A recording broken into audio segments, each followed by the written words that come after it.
Voilà pour ce tutoriel sur la HIT. Il y a deux onglets dans la HIT, un qui fait référence au test standard et un onglet que l'on appelle Freestyle. On va se focaliser d'abord sur l'onglet des tests standards.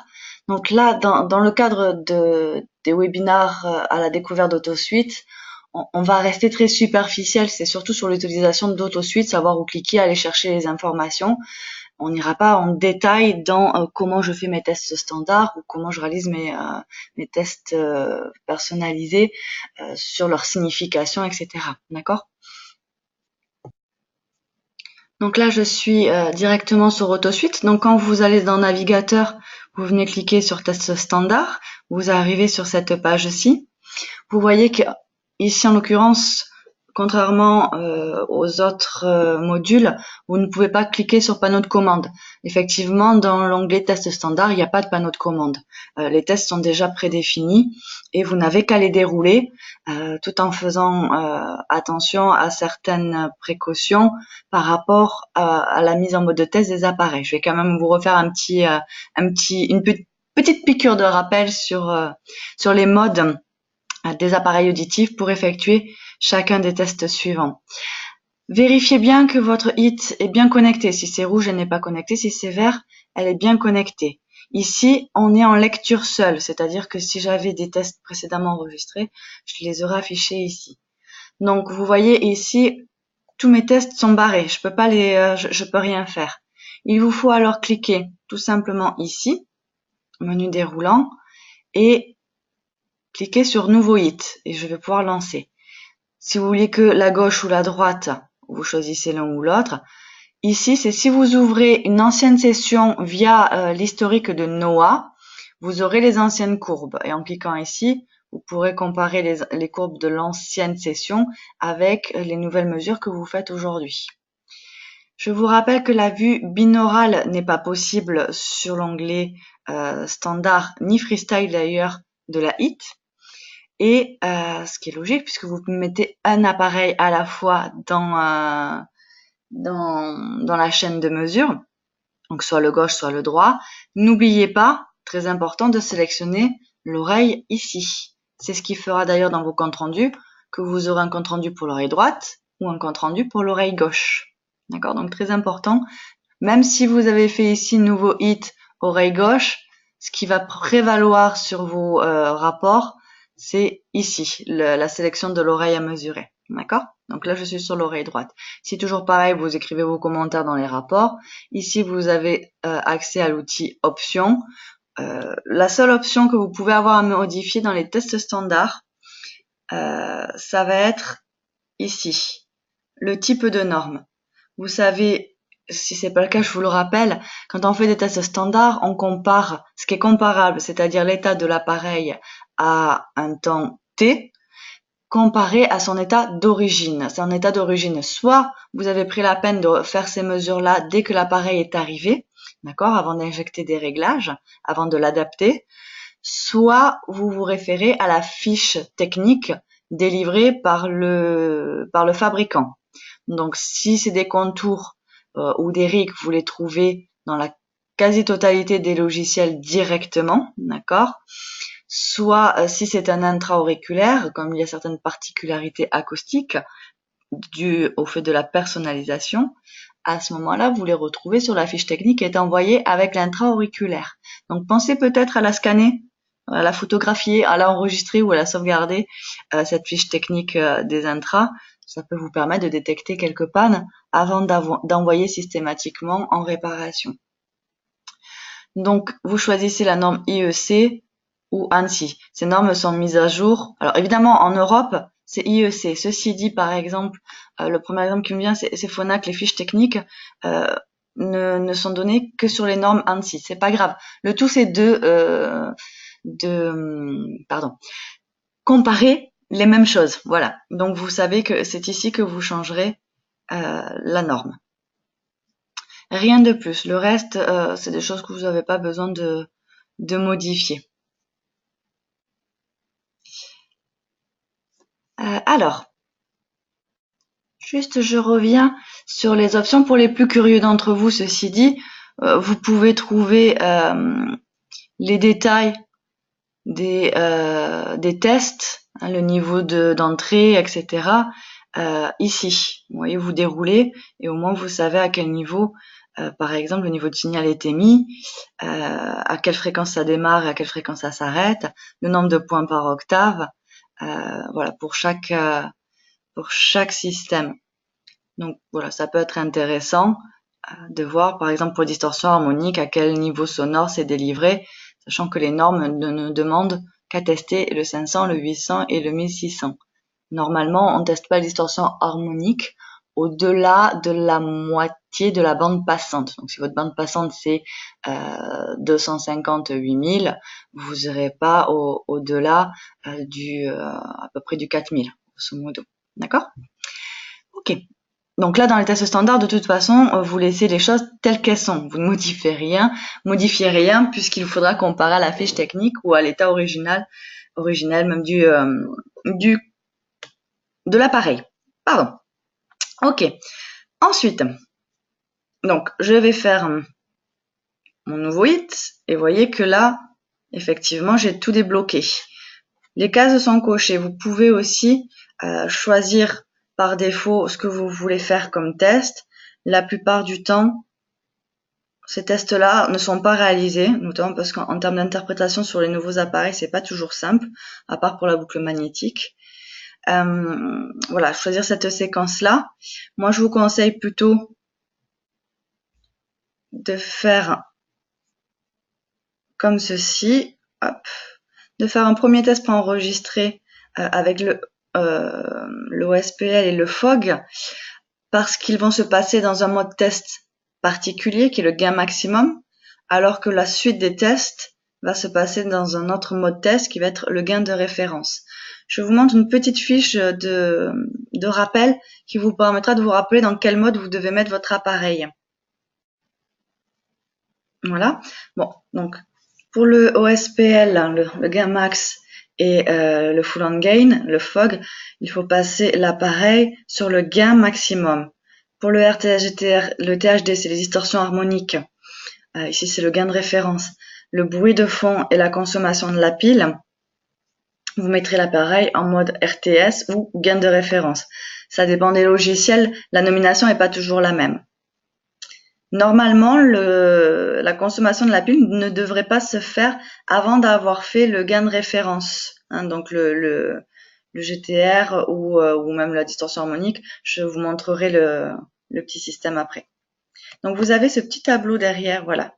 Ici qui vous rappelle que cette partie-là, l'appareil va se mettre en gain maximum sur le logiciel fabricant. Vous allez trouver la rubrique mode test pour l'appareil et choisir si c'est en gain maximum, en RTS ou gain de référence, ou RTS, il faudra activer aussi l'AGC.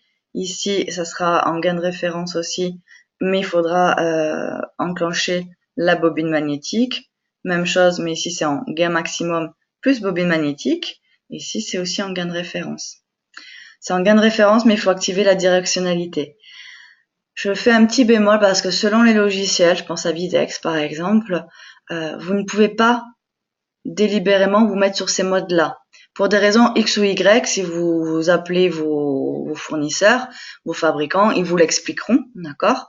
Moi, je ne prends aucun parti par rapport au logiciel fabricant, donc ils ont toujours une raison valable pour ne pas le proposer.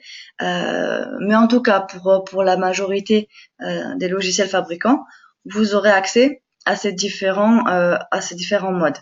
Gain maximum, gain de référence, c'est ceux-là les plus importants. Donc le premier test, c'est le output sound level, c'est le niveau de sortie à 90 décibels. Tout simplement, on va délivrer un niveau d'entrée à 90 décibels avec l'appareil qui est en gain maximum, donc aucun algorithme de bruit enclenché.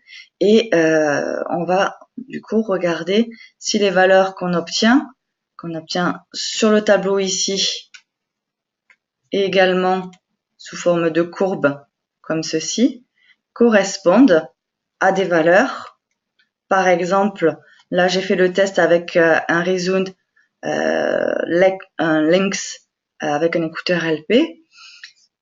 Par exemple, dans les données techniques de GN, Vous avez le choix ici pour la norme, d'accord? Donc il faut vous mettre, sur la bonne norme. Et vous avez la correspondance de ce OSPL 90, donc de ce niveau de sortie, ici. Et vous allez donc comparer cette valeur et cette valeur à la valeur qui sera affichée ici et ici. Vous avez aussi parfois le détail au 500 et au 1600. Là, vous n'avez pas les détails au 500 et au 1600. Sur une fiche technique Phonak, attention, je vous l'ai dit, les normes c'est ANSI. Donc, outils et options, je me mets sur les modes ANSI quand je veux tester un appareil Phonak. Et vous avez ici les données, le HFA du gain max, le maximum, le nominal, voilà. Et vous avez quand même la courbe aussi pour comparer par rapport à votre mesure. Le deuxième test que l'on fait toujours avec l'appareil en mode gain maximum. Donc, petite parenthèse, dans ce cas-là, vous mettez, sachez qu'avec la HIT, à part avec des gros connecteurs, mais maintenant avec les colliers, les iCube par exemple, ou les AirLink, ça passe la connexion. Donc vous pouvez mettre votre appareil, le collier autour de votre appareil ou le AirLink à côté de la HIT, tout en refermant le boîtier de la HIT. Connecter vos appareils et faire la manipulation sur le logiciel de connecter les appareils en mode test et le laisser connecter en même temps. D'accord? Ça vous évite chaque fois d'enlever l'appareil, de rouvrir, de connecter, de déconnecter. L'idéal aussi, alors faites attention à comment vous les entreposez et les conserver, les petites fiches qui contiennent une sorte de petite pile au bout. Les flex avec pile, il y a tous les modèles, 10, 312, 13 et 675. L'idéal, si vous voulez enchaîner les tests, c'est de brancher la pile factice dès le début. Il y a deux écoles là-dessus. Certains nous préconisent de ne pas le faire, de mettre une pile normale pour l'ensemble des tests et de venir mettre l'adaptateur de pile factice entre guillemets au moment de faire le test de la consommation de la pile pour une question d'énergie délivrée continue. Bon, voilà, je me positionne pas par rapport à ça parce que les deux parties ont raison sur leurs arguments, donc je n'ai pas d'avis tranché sur la question. Ok, donc le full on gain. Là, on a un gain obtenu pour une entrée à 50 décibels, d'accord? Donc l'aide auditive, elle est réglée aussi en gain maximum. Hein, je vous l'ai dit, l'OSPL et le FOG, on se met en gain max et on délivre le test. Vous aurez les infos ici et ici pour la plupart du temps.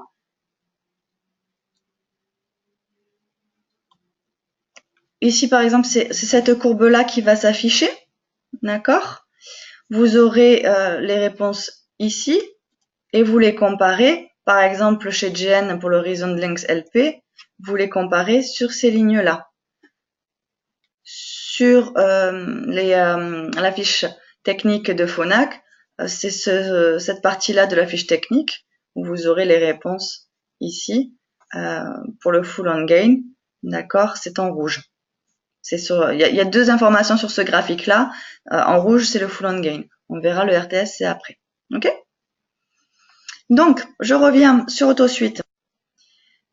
Comme vous l'avez compris, pour faire ces deux parties de test, j'ai besoin d'être sur le mode gain maximum de mon appareil.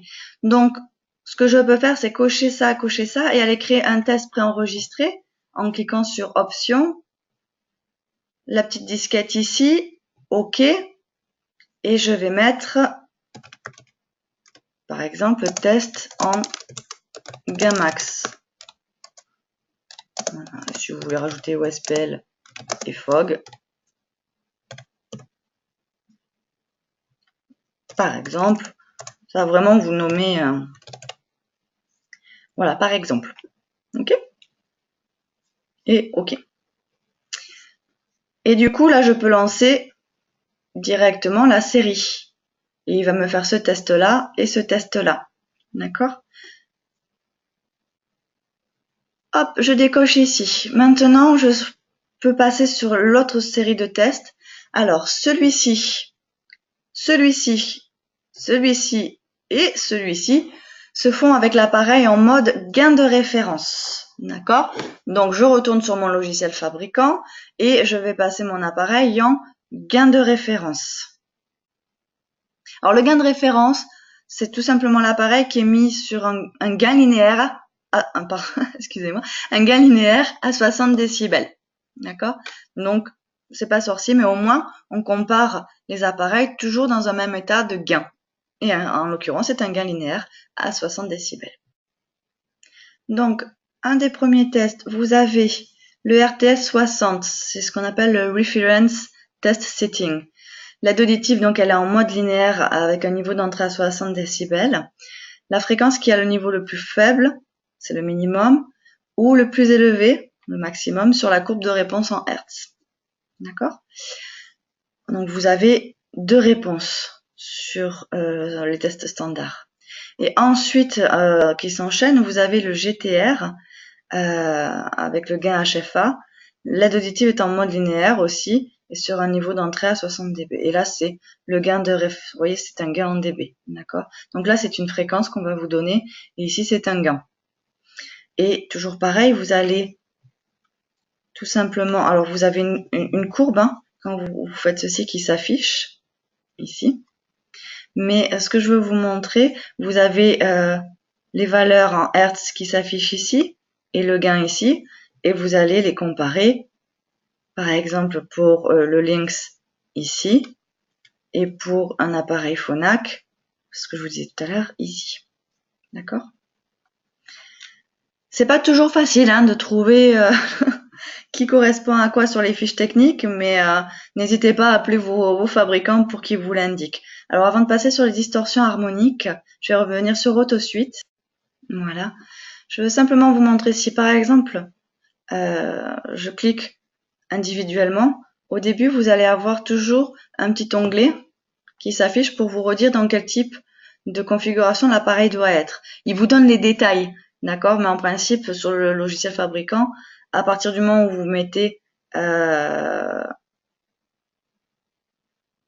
gain max, là je suis sur l'OSPL 90 pour le RTS, il vous dit que là vous devez être en gain max, par exemple. Désactiver l'AGC, mais ça le fera automatiquement. La boucle magnétique désactivée, la directionnalité désactivée. Donc là, la fenêtre qu'on vient de voir, ça correspond pour l'OSPL, hein, quand vous avez fait cette mesure-là. Ensuite, si je lance celle-ci, il va y avoir cette fenêtre. Et cette fenêtre va s'afficher aussi si vous faites directement les THD ou le bruit de fond équivalent ou la console de la pile.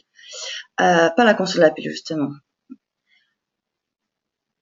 Alors, il faut que votre curseur soit dans cette zone-là, dans la zone verte. D'accord? Pour vérifier que le gain de fréquence de référence pour le test est bien autour du 0. En gros, ça met votre appareil vraiment dans le mode identique à celui de référence. Si vous êtes dans le rouge, c'est qu'il y a un souci quelque part avec l'appareil, soit dans le positionnement, soit avec la pile, soit vraiment avec un des transducteurs de l'appareil. Donc, vos mesures suivantes seront pas bonnes si vous n'êtes pas dans le vert ici. Il y a des logiciels qui vous permettent de régler pour venir ajuster. Ici, là, j'ai pas d'appareil. Hein. Dans la HIT, j'en ai pas avec moi là tout de suite. Mais en principe, ça se met quand l'appareil est au bon en gain de référence, il va se mettre automatiquement ici sur le vert. Et après, la mesure va se lancer. J'ai pas d'appareil, donc la mesure va faire n'importe quoi. Donc c'est cette petite boîte de dialogue à laquelle il faut faire attention et il faut que le curseur soit dans le vert. Ok? Voilà, donc par exemple si je clique ici, je vous remontre, définir le gain maximum, définir le gain maximum. Ok? Ici, il va vous lancer la mesure avec le gain, la boîte de dialogue. Ici, il va vous faire la mesure des distorsions. Alors, pour la mesure des distorsions, puisque c'est le prochain test, vous n'aurez rien dans le graphique. Vous aurez uniquement ces mesures-là, d'accord? Donc, juste un petit un petit rappel, hein, les distorsions harmoniques, c'est la déformation du signal amplifié. Donc ça veut dire forcément qu'il y aura une déformation du message transmis et perçu. Donc attention à une mauvaise perception, une perception de mauvaise qualité, l'intelligibilité qui va être altérée et surtout l'oreille du patient peut s'habituer à ces déformations et vous avez certainement tous eu, ou peut-être pas encore, je vous le souhaite pas, le cas d'un vieil appareil que le patient porte depuis des années et quand vous allez renouveler avec un appareil avec un son plutôt limpide, il va pas le supporter au départ. Il va pas comprendre, il va même avoir des difficultés de compréhension tellement son système auditif s'est habitué à ces distorsions harmoniques. D'accord?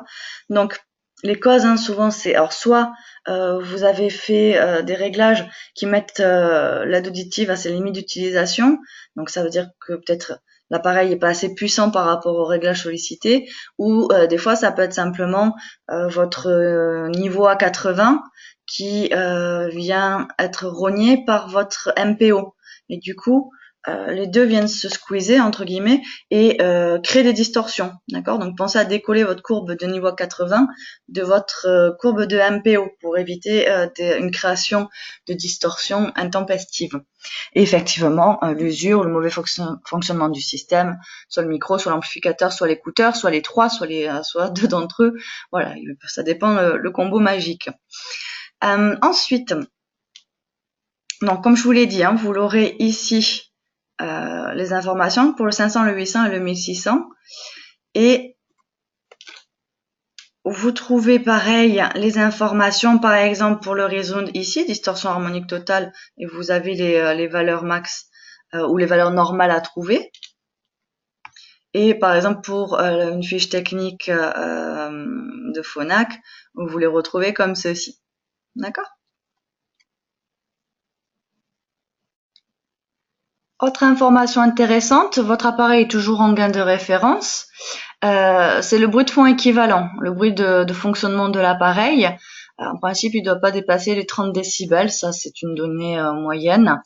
Ça dépend vraiment du type d'appareil. Donc pareil, vous comparez avec la fiche fabricant ce qui est préconisé. Et ensuite, vous avez effectivement là, alors là pareil, hein, vous n'aurez qu'une valeur. Je vous montre quand même sur les fiches techniques. Voilà. Bruit de fond équivalent. Et par exemple sur le lynx, vous avez tout simplement la ligne, d'accord, 23 décibels par exemple, et sur un appareil de Phonak, 19 décibels par exemple, d'accord. La conso de la pile, je vous l'ai dit, si c'est barré, c'est tout simplement que vous n'avez pas branché votre flex avec la pile de mesure. Donc branchez votre flex avec la pile de mesure, mettez-le dans l'appareil, reconnectez-le pour qu'il soit bien en gain de référence et en mode test, et vous pouvez faire votre mesure. D'accord? Là, vous aurez un ampérage en milliampères que vous pourrez également comparer. Ici, vous voyez là, on avait trouvé quelque chose de plutôt précis et j'avais bien fait tous ces tests-là avant, hein, surtout le petit boîtier avec le curseur dans le vert qui fait que je trouve des choses cohérentes puisqu'ici la console de la pile on la compare dans le gain de référence. Vous pouvez faire une console de pile avec l'appareil en marche, mais vous ne saurez pas à quoi la comparer.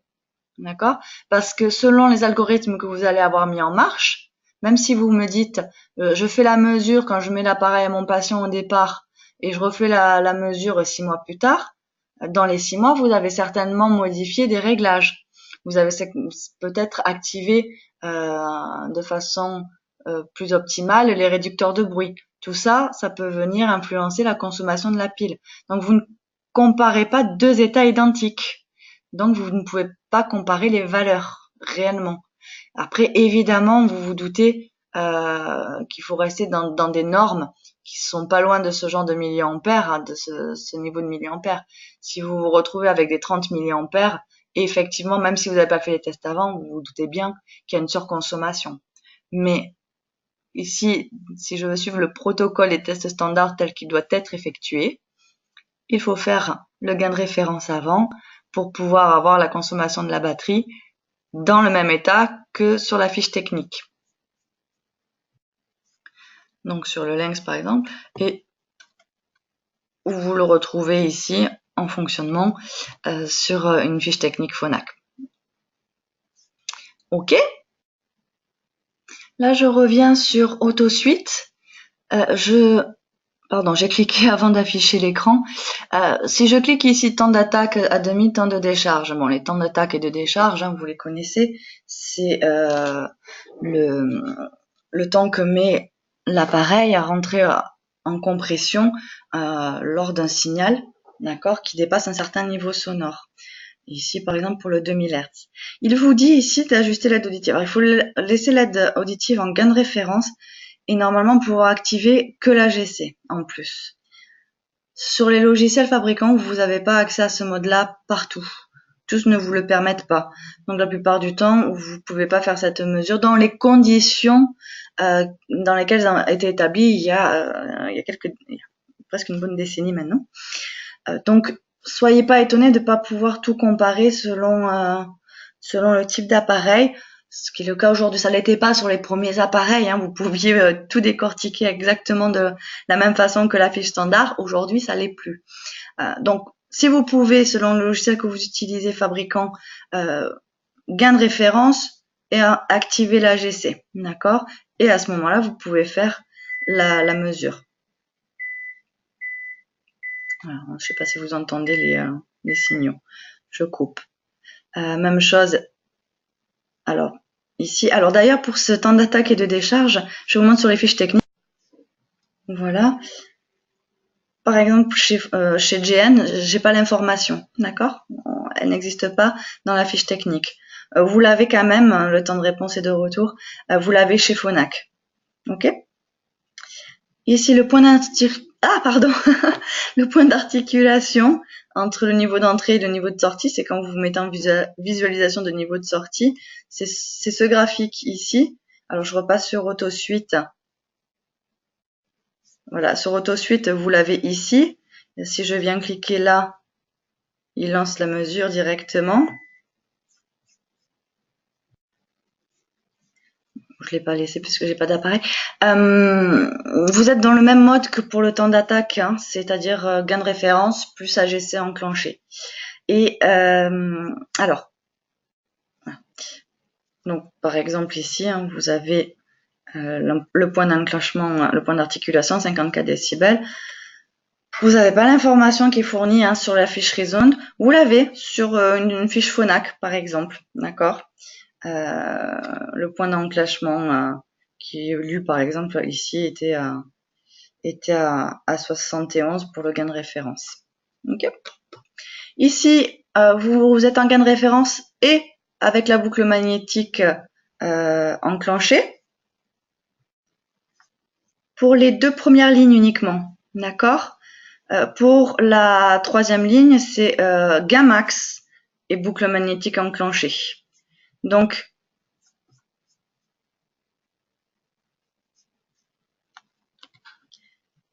vous aurez les informations surtout pour cette ligne-là. Donc, en gain max avec boucle magnétique enclenchée. Par exemple, ici, hein, c'est le 1 mA par minute. 71 décibels, par exemple, ici. Vous avez aussi ces infos. Les autres infos, celles-ci, sur la fiche technique Phonak. Voilà, c'est d'autres infos. J'appelle ça le capteur téléphonique, c'est la bobine T, hein, c'est la même chose. Ok. Et le dernier test, je vais pas en parler, j'ai pas réussi à avoir les connaissances suffisantes pour aujourd'hui arriver à le faire correctement. Normalement, vous devez mettre votre appareil en mode directionnalité, d'accord? Et il doit vous donner le temps qu'il faut à l'appareil pour switcher d'un micro à l'autre.